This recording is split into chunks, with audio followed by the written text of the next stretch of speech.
Hello student, आज आपण एराचा session number 27 करणार आहेत. तर नेहमीप्रमाणे टायपिंग प्रॅक्टिस करून घ्या आणि नंतर सेल्फ पाथ लर्निंगला क्लिक करा. सेल्फ पाथ लर्निंग मध्ये 5 क्वेश्चन आहेत, तर ते आपण स्टेप बाय स्टेप सॉल्व्ह करूया.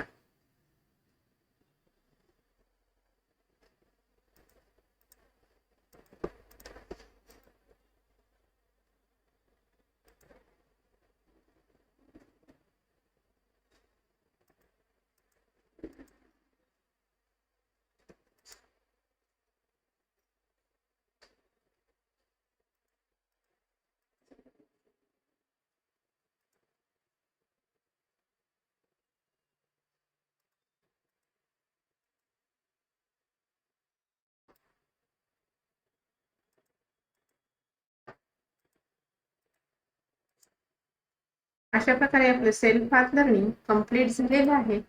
सेल्फ पाथ लर्निंग नंतरचा नेक्स्ट पार्ट आहे नॉलेज चेक. नॉलेज चेक मध्ये आपल्याला 10 क्वेश्चन सॉल्व्ह करायचे आहेत, तर ते आपण सॉल्व्ह करूया.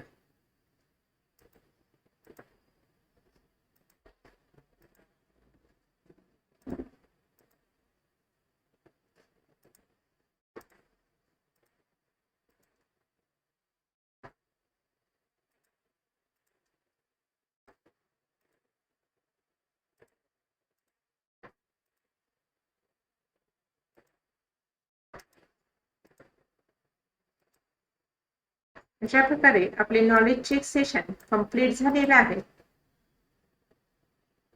नॉलेज चेक नंतर नेक्स्ट पार्ट आहे do it your self.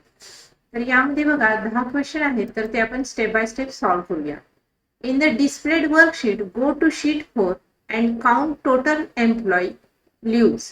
Column A-axis of your company use sum formula, home tab, editing group, auto sum option.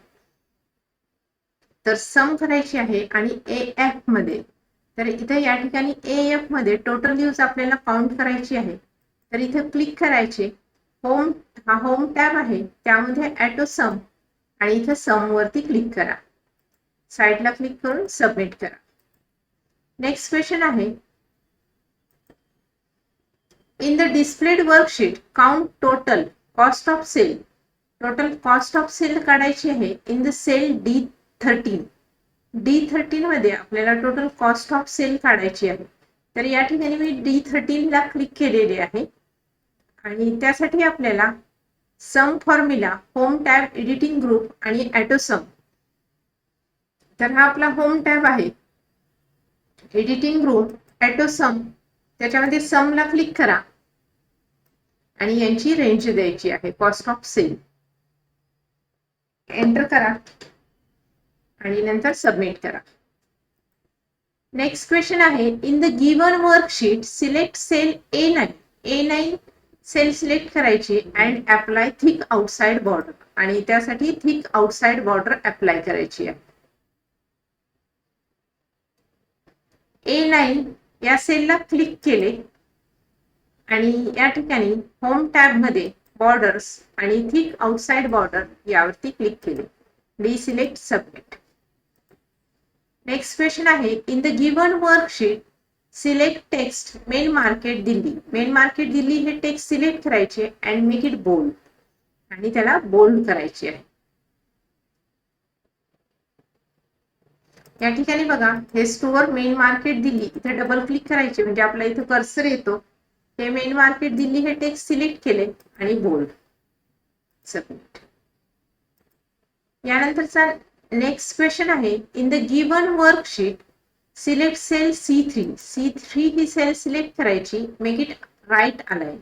आणि त्याच्यासाठी आपल्याला राईट अलाइनमेंट द्यायची आहे. C आणि त्याच्यामध्ये 3 ही सेल मी सिलेक्ट केलेली आहे आणि अलाइनमेंट होम टॅब मध्ये इथे अलाइनमेंट, राईट अलाइनमेंट यावरती क्लिक करा. साइडला क्लिक करून सबमिट होणार. नेक्स्ट क्वेश्चन आहे to apply sum function to the given MS Excel file select the range E2 E29.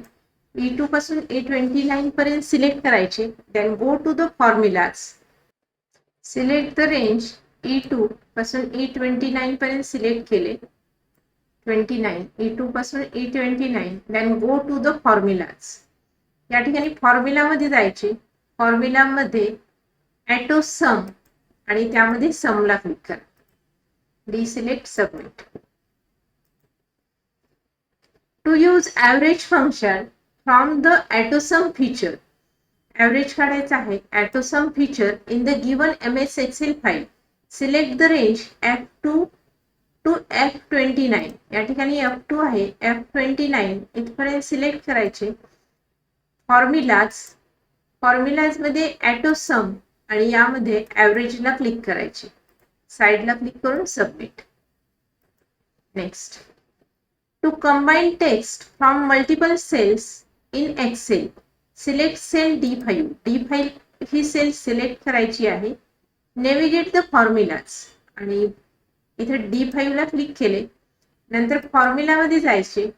या ठिकाणी टेक्स्ट फंक्शन आणि टेक्स्ट मध्ये कॉन्कॅट हे फंक्शन वापरायचे आहे सी मध्ये.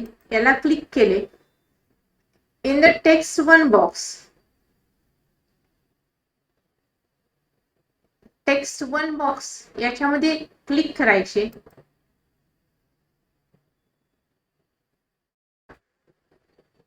नंतर टेक्स्ट 2 ला क्लिक करायचे आणि C5 यावरती क्लिक करा आणि ओके करा. साइडला क्लिक करून सबमिट करा. Next. To find the maximum value with specific condition use max if in Excel. Max if function वापरायचे एक्सेल मध्ये. To find the maximum value with specific condition using max if in Excel. तर मी इथे पहिल्यांदा click करते. G4 मध्ये click केलेले आहे. नंतर फॉर्म्युला मध्ये गेलो आपण. मोर फंक्शन, स्टॅटिस्टिकल यामध्ये मॅक्स इफ एस हे फंक्शन घ्यायचे आहे. Max if S. Max if S यावरती क्लिक करा. Select D2 D10. D2 पासून D10 पर्यंत सिलेक्ट करायचे. नंतर क्रायटेरिया रेंज 2 मध्ये क्लिक केले.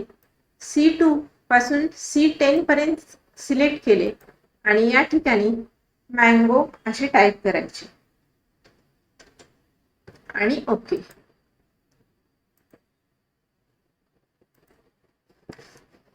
To find the maximum value with specific condition, use max if yes in Excel. Go to this.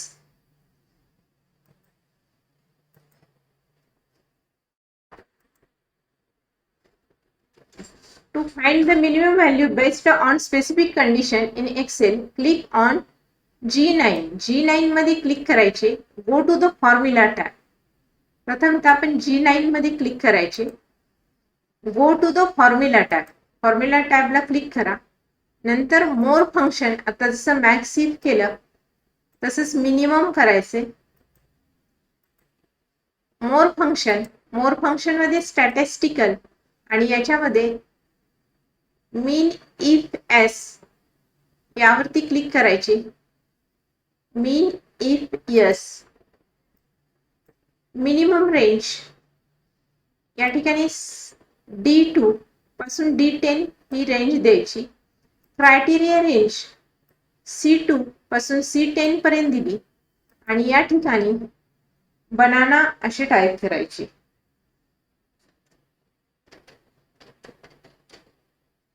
Okay. अशा प्रकारे आपले do it yourself complete झालेले आहे. End exam confirm. Do it yourself नंतर simulation question. Next question आहे search for an attendance report template. Select the one in Microsoft Excel. ते डाउनलोडला click करा.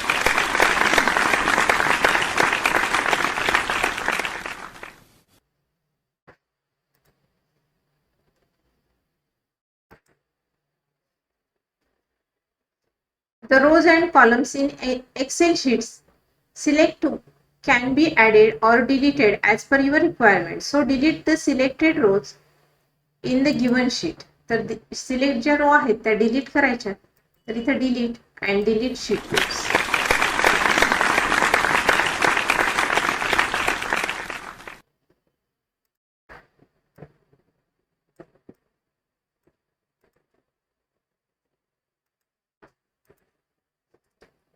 त्यानंतर session completion test. The decimal system consist of only 2 digits. तर the decimal system only consist of 2 digit. False आहे. Personal computer use ASCII American standard code for information interchange to represent character. तर हे true आहे. The dash systems consist of only 2 digit. Binary. Unicode is a 16-bit code designed to support international language like Chinese and Japanese. अशा प्रकारे आपला 27 नंबरचा session complete झालेला आहे.